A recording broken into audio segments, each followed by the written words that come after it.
नमस्कार, मी ज्योती माझ्या यूट्यूब चॅनलवरती तुम्हा सर्वांचं स्वागत करते। आज आपण पाहणार आहोत पुरणाची करंजी ही रेसिपी। पुरणाची पुरणपोळी तर तुम्ही सर्वांनी खाल्लीच असेल, तर पुरणाची करंजी ही गुढीपाडवा आणि दिवाळी किंवा होळी सारख्या सणांमध्ये महाराष्ट्रात बनवली जाते। ही सुद्धा एक पारंपरिक महाराष्ट्रीयन रेसिपी आहे। चला तर मग रेसिपीची सुरुवात करूया। चणा डाळ 1 ते 2 तासासाठी पाण्यामध्ये भिजत ठेवत आहे। करंजीचे पीठ मळून घेऊया। करंजीसाठी जे आपण पीठ मळत आहोत ते आपण जसं आपल्याला चपातीसाठी लागतं तसं जास्त घट्टही नाही आणि जास्त पातळही नाही, असं आपण मळून घ्यायचं आहे।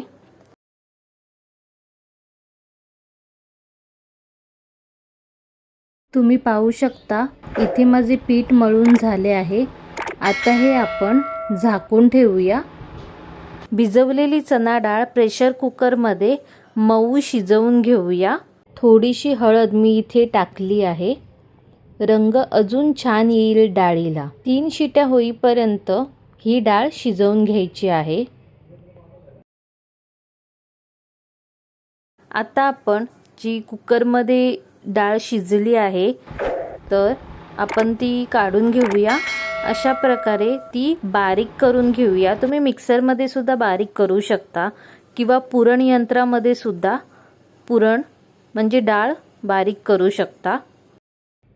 आता ही बारीक केलेली डाळ जी आहे त्याचे आपल्याला पुरण बनवायचे आहे। हा डाळीचा कुकर आपण गॅसवरती ठेवूया।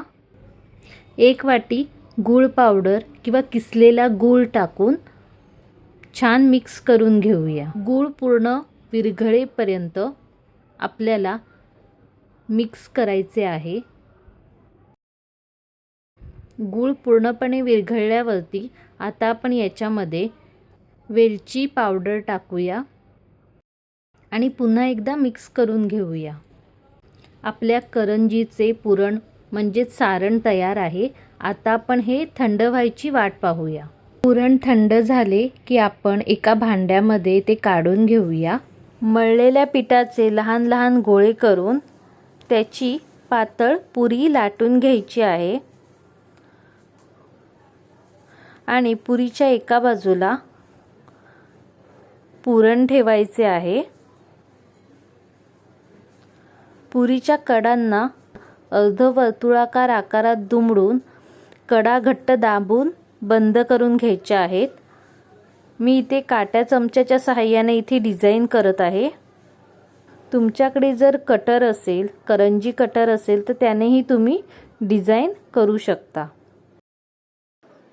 करंजी तेलात फुटू नये म्हणून नीट दाबून बंद करणे आवश्यक असते, नाहीतर तेलामध्ये पूर्ण पुरण हे बाहेर येईल। आता अशा प्रकारे मी इथे करंज्या बनवून घेतल्या आहेत। आता आपल्याला या डीप फ्राय करायच्या आहेत।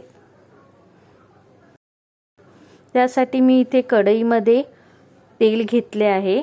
तेल गरम झाले की त्यामध्ये मी इथे मध्यम आचेवरती करंज्या दोन्ही बाजूनी कुरकुरीत होईपर्यंत तळून घेत आहे।